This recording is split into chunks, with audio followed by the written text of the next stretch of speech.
What's up, guys? You know where we are. We're back at the Iron Hive in Baldwin, Missouri, my home training gym, for that matter, with my man Jacob Wirtz behind the camera, taking care of me today.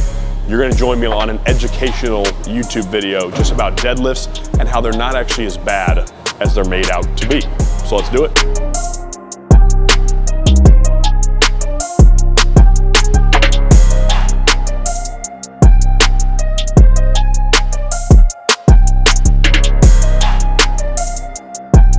Okay, so we all know that deadlift has a lot of stigma around it, right? Especially when it comes to barbell type deadlifts, sumos, the conventionals, any type of classic style you think of deadlifts, right? Well, I'm here to tell you that stigma might be a little bit misplaced depending on what type of programming you're talking about. So that's what I'm gonna go over here. I'm gonna show you guys some tips with the bar, but primarily talk about the stigma related to the deadlifts.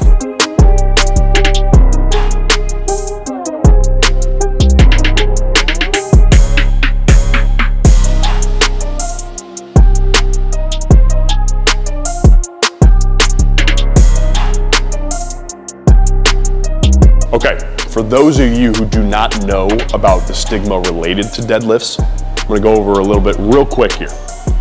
The stigma related to deadlifts is a lot of times people talk about it causing back pain. There's also another side that talks about it not being useful for any type of muscle growth at all.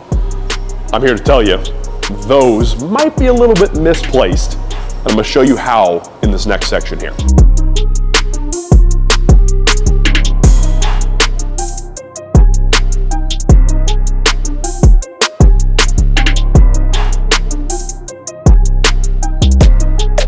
Couple notes here again, guys. You notice I'm probably by now, I'm barefoot. So I'm gonna do that today just to exaggerate the motion for you more than anything else. Most of the time I don't recommend people work out barefoot, but it helps with exaggerating the effectiveness of using your feet for deadlifts as well. So a couple notes here. I'm gonna grab the bar, pick it up here. So safely pick it up. Obviously, there's no weight on the bar. It's a little bit different to show you guys here, but if I'm starting from the bottom here, again, classic position, arms are basically right outside the knees, feet about shoulder width or maybe even closer for those of you that feel comfortable with it. And then I'm gonna push those feet in, those toes in, and I'm gonna drive up. So that's a rep. But a lot of times those of you that are going heavy on deadlifts, a lot of times what you'll see is as you're coming up, you'll notice, okay, my shoulders are protracting, AKA being pulled forward like this. As I'm coming up, you have a little bit of rounding and you stand up.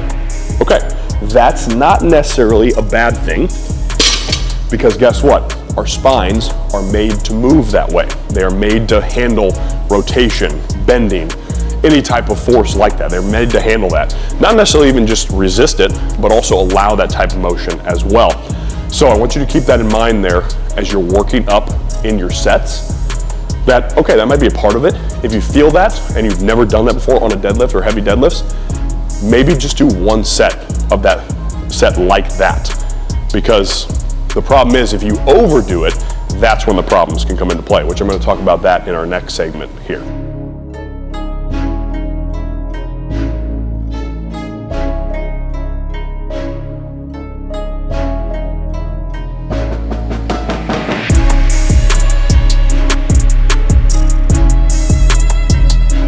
Now, on to the programming part here, guys.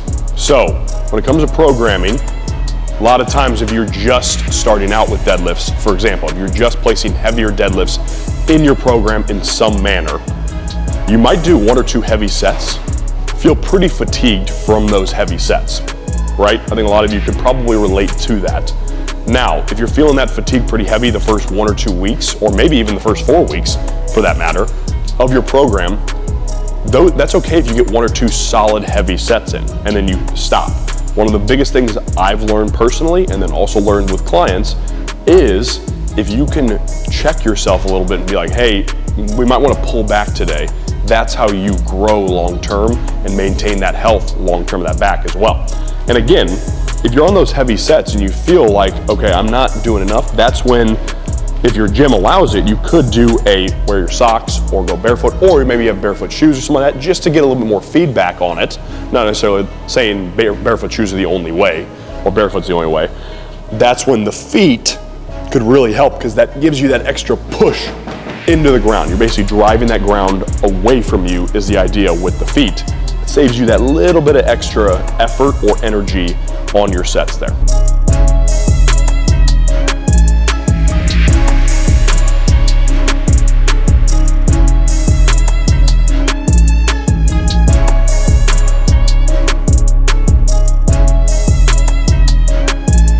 Guys, now I'm gonna make a note real quick along with the programming here. This guy, Mr. Hex Bar Deadlift, most of you probably see this in the gyms you go to. Pretty commonly used, naturally great piece of equipment for that matter. Those of you maybe just beginning on deadlifts, this is a great option. It's also a great option for athletes as well. A lot of times I like to focus on this instead of the conventional aspect. Doesn't mean conventional is not an option for athletes by any means, but Hex Bar Deadlift is gonna allow you to use a lot more of your lower body in it as well. So you get a lot more of that leg drive, and you get that stimulus on the lower back as well as you're coming up. So I can go down, I can start here, and I can really dig those feet in and drive up.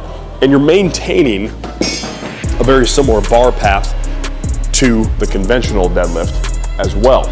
But that's a great option if you really want to start developing that low back resiliency, so to speak. That's a great starting point for some of those that maybe you also respond better to these compared to conventional barbell deadlifts as well.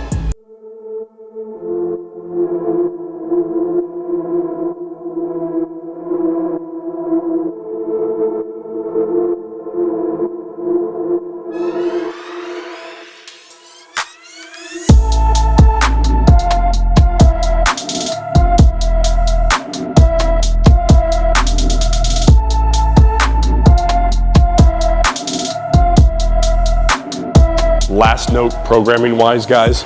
So I always like to say with deadlifts too, and most people are aware of this, it is a compound movement for a reason. So it takes a lot of full body energy to do it, whether you're doing hex bar or whether you're doing conventional with the barbell. So keep in mind with that programming, since it's a compound movement, again, it doesn't have to be super high volume. Now, granted, if that's a big part of your goal is going high volume deadlifts, that's totally fine. Just work your way up to it. But keep in mind, again, if your goals don't necessarily have, oh, just work on my deadlift strength and that's it, then you don't have to be super focused on that deadlift strength being your only focus, if that makes sense. You can also work on hypertrophy outside of it, do 3 or 4 sets of the deadlift, and then go towards other stuff you have goals on. Will they have to go up a size in boxers? All right, guys, so if you did not hear that on the camera from the wonderful cameraman, Jacob Wirtz, he just asked me if you deadlift too much or at all, do you have to go up a size in your boxers or your underwear? I would say because your cheeks are getting too big. Because your cheeks are getting too big, okay. So to add on to that, I would say that there's a very, very big possibility of that being the case, especially if you're doing like Romanian deadlifts or straight leg deadlifts. There's a good chance you're gonna have to look for some larger boxers, so to speak, to fit the cheeks in there. It's definitely not a impossible side effect. Let's just say that. It is definitely on the table here in the conversation of the deadlifts. Checking out here, guys, at the Iron Hive Gym in Baldwin.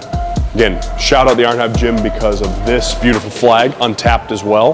We have our custom Untapped app and the online training related to that on there as well. So if you guys have any questions with online training and just programming or one-on-one calls online, we can do that too.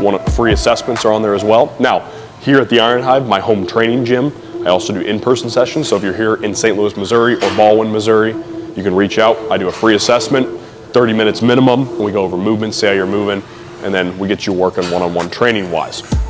Now again, this is very much so bread and butter. So if you have just questions resulting from this video too, reach out to untap.llp on Instagram, or me on Instagram, jgable38, or Wirtz as well, jacobwirtz5 on Instagram as well. You can send us DMs and questions related to anything training-wise. So, thanks guys for listening in.